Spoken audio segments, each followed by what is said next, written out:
What's going on, guys, and welcome to the Week 3. I can't even pronounce the league name. It's way too many G's and U's, and there's a lot of Ughs in there, and it just wouldn't sound right if I did it. I don't know. It's not anything about the name. It's just my ability to pronounce it would not do it service, and I'm not willing to do that.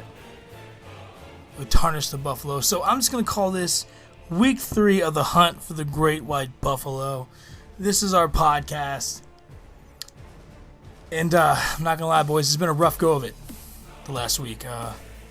Even more challenging than letting go of Neil's quarterback streak. And let me tell you, that was damn hard. This week really just... Not only did it punch me in the nuts and then kick me in the throat as I fell to my knees, but it really just made me think about what I'm doing with my life and if fantasy football is really worth it. And then I manned up and I said, you know what? There's a great person in your life, Thomas, and his name is Le'Veon Bell. And with him, you might be able to turn this terrible season around and cash in on that golden ticket you were giving by NFL.com, who said you'd be 14-0 and win that Buffalo. That's where I'm at, guys. Now, let's get right into where I was wrong with my picks last week. Another I'm 50-50 on the year after this week. I was right about Sapp getting the win. I was right about EGGGHGHGHUUGH getting the win. Me and Jake just can't fucking win a single game, and that's killing me in my pick'ems. Not only is it killing me in real fantasy, it's killing me in my pick'ems. Jesus. Overhyped.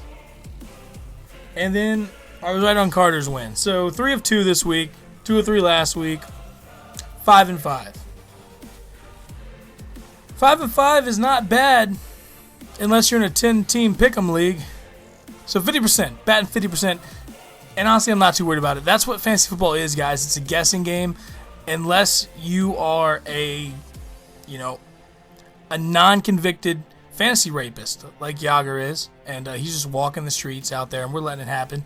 We're all, we just sat there and just watched him as he walked right through those bars and right out the police station entrance and just walked back on the streets. We're responsible for that, guys. So... you can't go back on it now. But yeah, he's out there, and be careful, because he will do it again. He started getting that ego going. He can't be caught. I bet you he's listening to this right now, and he's like, damn it, this guy's onto my game. And if he's onto my game, maybe the police are onto my game, and they are, sir. I've tipped them off. They might be en route. They'll find out what you did. Granted, they can't actually charge you because fantasy rape is, I guess, technically not real rape. Like, fantasy LARPing isn't real murder, but it's okay because you'll feel guilty. Yeah, guilty, racking up 500 more points than the rest of the damn league. Oh my god. Anyways, I'm done with the intro. I'm pissed off again. I just got calm after talking about my team. Now I'm pissed off again. Fucking Antonio Brown. Goddamn Gronkowski. Are you fucking god? Alright. I took some time to compose myself after that terrible anger issue I had about those trades. And here we go. This is the first game that I'm going to get into in the week. And it's 2 0-2 teams. Jake and Neil. Someone's going to finally get a win, guys. And we could be left with only one winless team going into next week. Possible that we'd have 2, but we are guaranteed one guy to pick up a victory. Unless they tie, I guess, but that would be freaking insane. So I'm not even going to entertain that idea. Now let's get into the rosters. Right now, at quarterback, PY can handle me is starting Russell Wilson against that Bears team. Probably a good start. Jay Cutler's out. Alshon Jeffrey's out. Matt Forte's the only thing they got. They're not going to control the clock. The defense isn't that great. probably a good move. He's sticking with this man, C.J. Anderson, who's got a late start against Detroit. He's going to maybe try to bounce back from that injury that he had, that he was suffering last week, because it didn't seem like he was fully right. But regardless, the Broncos haven't been able to run the ball in 2 games this season. That's got to be a little concerning. Latavius Murray versus the Browns defense. Latavius has been hyped up this week. A lot of places are saying he's going to do good. I've seen a lot of analysts say he's going to do good. FanDuel's got him projected to do pretty good. They got his money value pretty high. We'll see how it goes. I think it's probably a 70-30 wash. You know, like the Browns, I think, are a little bit better on defense than people give them credit for. But we'll see. Oakland's really not that good on the offensive line either, so I guess it'll probably balance out. T.Y. Hilton gets to try to recover against the Titans. Tennessee let some big plays go last week against the Browns. Travis Benjamin, deep. Travis Benjamin really just killed the Browns last week. It was the TB show. He took him to the house. If T.Y.'s healthy, he can do the same thing. He's got a much better quarterback. That could be a really good play this week. Odell Beckham's already gone because his podcast's a little bit late in the week. 79 and a TD. That's a nice start. 20.9. I believe that is the highest of anyone that played on Monday night. In fact, he's the only guy that played someone that played Monday night. So not a bad play there. Odell Beckham, you got to start. You got to start him anyways. Eric Ebron, who's been making a little bit of noise this year. I don't know how well it'll work out with Matt Stafford being out though. But he got 10 targets last week, so it could be good. He's been pretty solid this year, actually completely consistent with 15.3 in our league. He had 53 in a TD in the week 1 and 43 in a TD in week 2. So not a bad performance so far this season. Eric Ebron's turned things around. Keenan Allen, who went from ridiculous in week 1 to, oh my God, what the hell happened to you in week 2? Keenan Allen. That San Diego offense might be a little weird. Keenan Allen has kind of been an up and down guy his whole career. He was more down last year, but whatever. Justin Tucker, really solid kicker. The Texans defense versus Tampa Bay.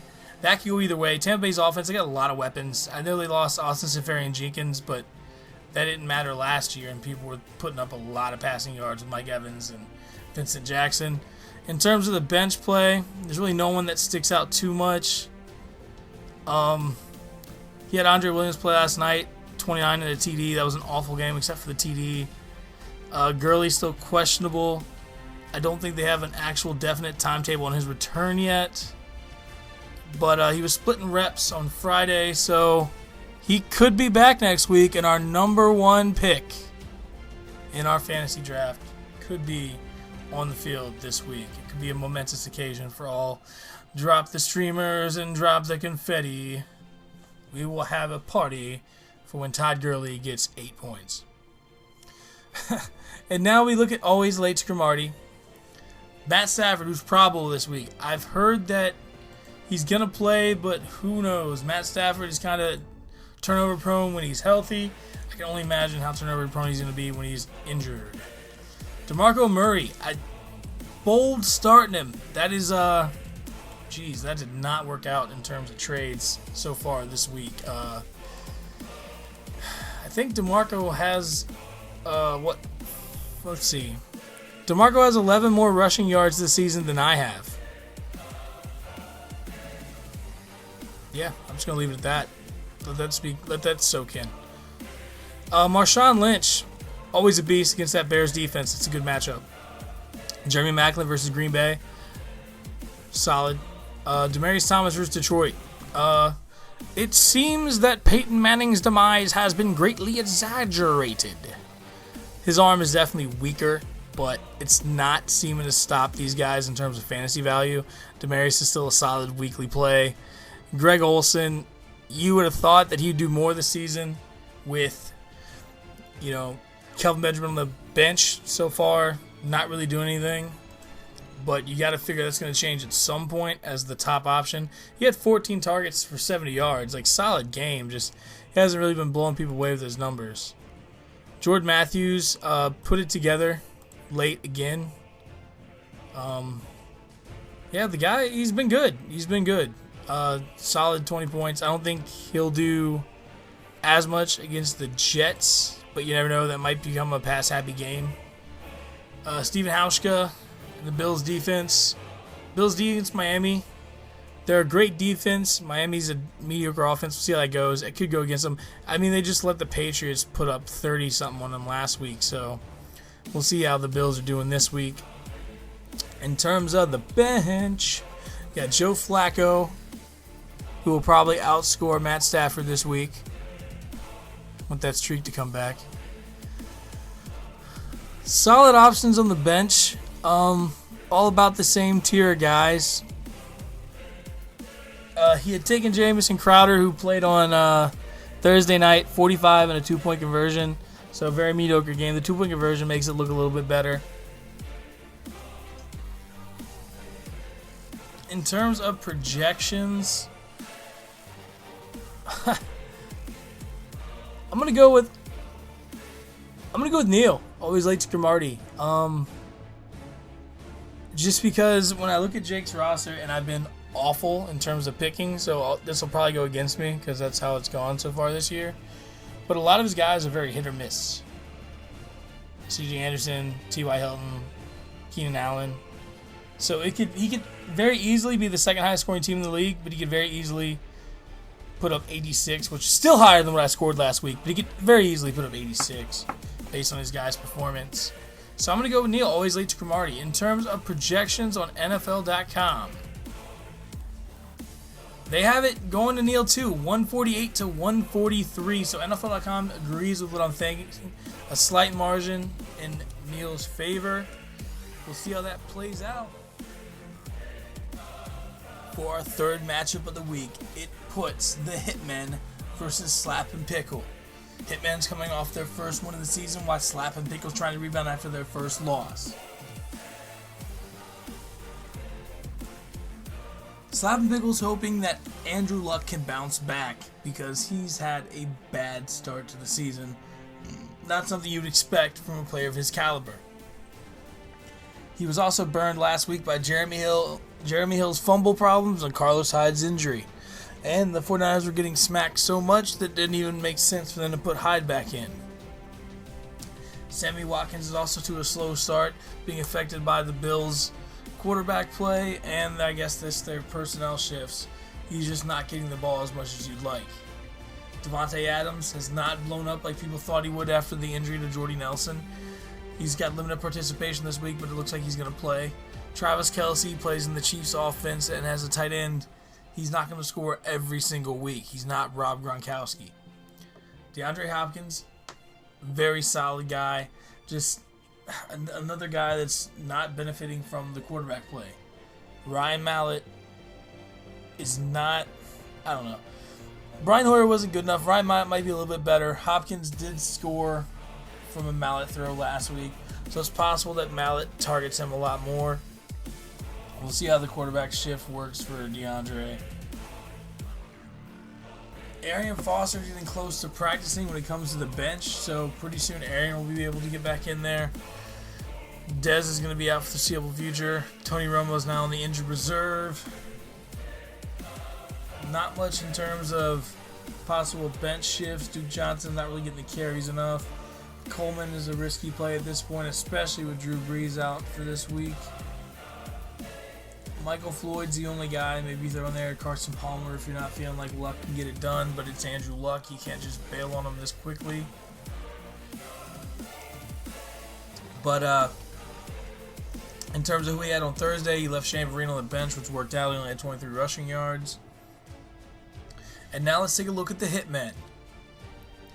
Cam Newton and Jonathan Stewart. Jonathan Stewart's already starting to be questionable. It's not really too crazy in this league, but with a guy like Jonathan Stewart, you definitely want to keep an eye on it because any week he could just be gone. Danny Woodhidge is a very solid guy, especially in PPR formats. He's getting the start this week. Hitman, they were super confident this week. Just egging the former champ on, and they played Deshaun Jackson because they figured that their roster is so talented and Slappin' Pickle sucks so bad that even a man down, they're still going to wax that ass. At the other wideout, you got Amari Cooper, who's coming on. He's been leading the league team in targets. I know Crabtree beat him last week, but I think on the season, Cooper is number 1 in targets. 11 targets is definitely not bad. So Amari Cooper's definitely getting the majority of Derek Carr's attention, and that is great for a first-round pick and a rookie wide receiver. He's definitely coming on strong. Vernon Davis at tight end going against the Cardinals. Davis just hasn't really produced much in the last 2 years. I don't know how reliable he truly is. Steve Smith, Baltimore. Steve Smith can always go off for a big game. The guy just plays with so much heart. You never know when he could just go off. The Panthers defense versus the Saints with no Drew Brees is a really good matchup this week, at least on paper. Left Eli Manning on the bench, who actually had a really good week, putting up 23.1. In terms of other bench players, no one really big. Either part-time running back committee guys. There's Richard Rodgers, the tight end. Yeah, no one on the bench really is getting too much play right now. I don't see too much craziness in terms of switching out on the rosters. In terms of prediction, I'd love to see the Hitmen win a man down and put the former champ on the ropes at 1-2, but I don't see it happening this week. I see Slap and Pickle rebounding and moving to 2-1 and trying to move closer to a repeat. NFL.com would agree with me, as they have Michael winning 150-113 against Todd. But man, what a great storyline it would be if Todd could beat him a man down. Oh man, I'm rooting for it. I'm rooting for it. Not as hard as I'm rooting for the Buffalo to come back to Virginia, but I'm rooting for it. Our fourth matchup this week puts Publix Crab Special against the Sandusky's. John is 1-1, coming off a loss last week, while Matt is 2-0, trying to keep his streak alive. Right now, John has Colin Kaepernick starting at quarterback against that Arizona defense. The Niners did not look too great last week, but Colin Kaepernick is a guy that can always put up points with his legs, and against a team like Arizona, he might have to. Justin Forsett versus the Bengals, and David Johnson versus San Francisco. Now, David Johnson is not getting the start, but he's been the guy that's getting a lot of the scoring done in Arizona the last couple of weeks. So I feel like you've got to want to try to ride the hot hand, even though it's maybe not the safest play. Justin Forsett against the Bengals. Forsett's been trying to get right this season, but I think the Ravens' defense, not being what it usually is really hindering what he can do because they have to throw a lot more this season. But he's still getting you double-digit points, so that's not that bad. Julian Edelman has been a PPR monster like usual. He's playing the Jaguars, which is a very soft matchup. The only problem with that is they might get up on Jacksonville so much that they just stop throwing the ball, but then again, this is Brady's revenge tour, so they might hang 70 on him. James Jones versus the Chiefs. The Chiefs have got to be hurting after their loss last week, letting the Broncos come back and beat them the way that they did. And James Jones just always seems to find a way to score a touchdown or get close to scoring a touchdown. So he's not a bad bet, but he's pretty touchdown dependent, but it's worked in the past. Jimmy Graham has been on a really down year this season, but he's playing a weak Chicago team, so if there was a week to bounce back, it's this week. Mark Ingram's been solid this season, playing Carolina, who I'm not sure if Luke Kuechly is going to be back yet, but if he is, you are looking at a pretty solid matchup, and you think that they would have to run the ball to make up for Drew Brees not being there, so Ingram could be a really good play this week. The Seahawks against the Bears, that's a good matchup even if Jay Cutler's healthy. Without him being there, I really, really like that matchup. On the bench, you got Derek Carr, who you could possibly throw in there if you think the Cleveland defense isn't that great. Outside of that, I think you got to roll with what you got, unless you really think Vincent Jackson or Frank Gore is going to do something. And now that I'm looking at it, I don't know why Marquise Colson is in your starting lineup. I mean, this guy is a monster. Just all over the field. I mean, 5 targets last week, 69 yards. That guy is still getting it done. Marquise Colson, every week starter, right now, slotted in. Going to be 4th in wide receiver points. You got to give it to him. For the Sandusky's, it's Tom Brady's revenge tour, and I'll be honest, at the beginning of the season, I did not think that they were going to do what they're doing. But yeah, they are waxing people. So yeah, you got to keep going with Tom Brady. Jamal Charles, every single game starter. There's no reason you sit him unless he's hurt. Lamar Miller's questionable. Set out practice on Wednesday and limited sessions Thursday and Friday. So it's going to be one of those ones you have to watch to see what's going on. Looks like he's probably going to play, but who knows. Randall Cobb finally looks like he's getting fully healthy, finally. He's getting there, but he's not 100% yet, but every day is better. Terrence Williams now with the loss of Tony Romo. It's going to hurt his value a little bit. I don't know. I still think Weed might be able to give him the ball. Terrence Williams is the most reliable guy out there as the #1 receiver, so I feel like he's still not the worst play you could have, especially in a deep league like we have. Jared Cook at Pittsburgh might be a little bit of a reach. But with Larry Donnell already playing this week and Jordan Cameron questionable because Jordan Cameron is just injury-prone dude, I think it might be that might not be the worst play of the week.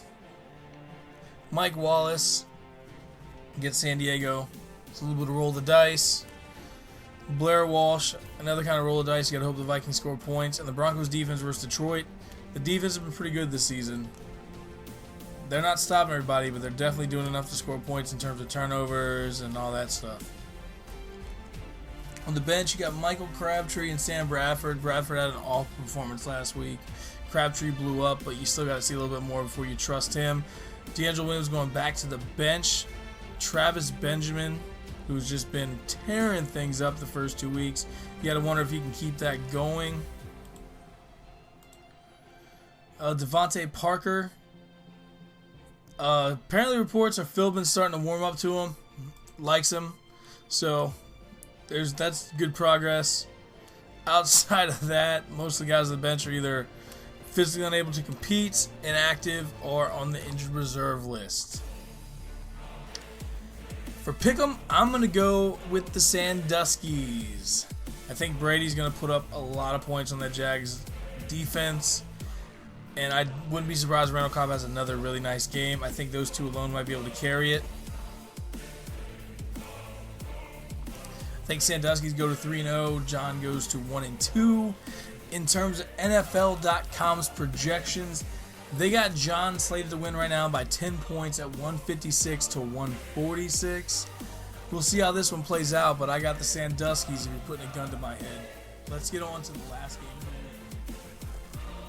And our final matchup of the week has, I guess, the heavy favorite Pocket Rocket versus Donde Esta La Biblioteca, led by Carter, who's fresh off a win last week at 1-1, 4th in the power rankings. Yager is 2-0 and #1 in the power rankings. I feel like I don't even have to talk about his team every week. You guys know who he's got. You know who he's bringing out there. They're some of the best guys in the league right now. Manning, McCoy, AP, Julio, Antonio Brown, Rob Gronkowski. Starting Blunt in the flex. Maybe you know something I don't know, but that's crazy. I guess it's probably because you can't start Ray Rice there. He could. He might still win if he puts Ray Rice at the flex spot. Just because Antonio Brown and Gronkowski, the way they've been going this season, are going to score 100 between themselves. McManus, we just signed this week against the Lions, and the Eagles D versus the Jets, which the Jets might score some points this week, man. Brandon Marshall is a monster, and Ryan Fitzpatrick likes throwing to him. That's all you got to do for Brandon Marshall is throw him the damn ball. Unless he gets hurt or tears something, he might come down with it. In terms of the bench, Decker, who's questionable. Royal's also questionable. Royal could be a sneaky play this week, although I highly doubt most people will. Backup quarterback that went to a backup receiver. I don't know.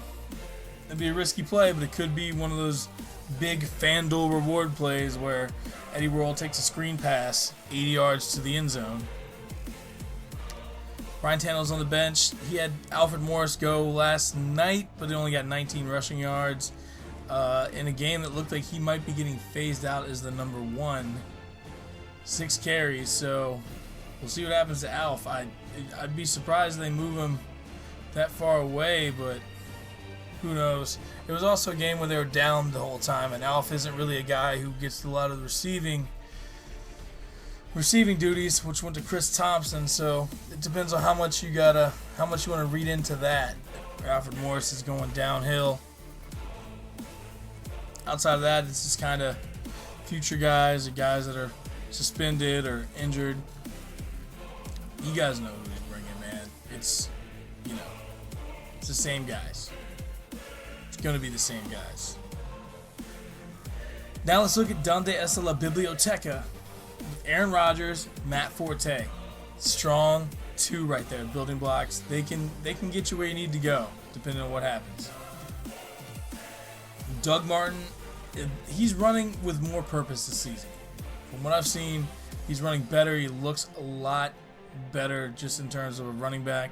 He got 78 last week and 20 yards on a couple catches. That fumble kind of hurt him a little bit, but still a pretty good week, and Doug Martin seems to be rebounding.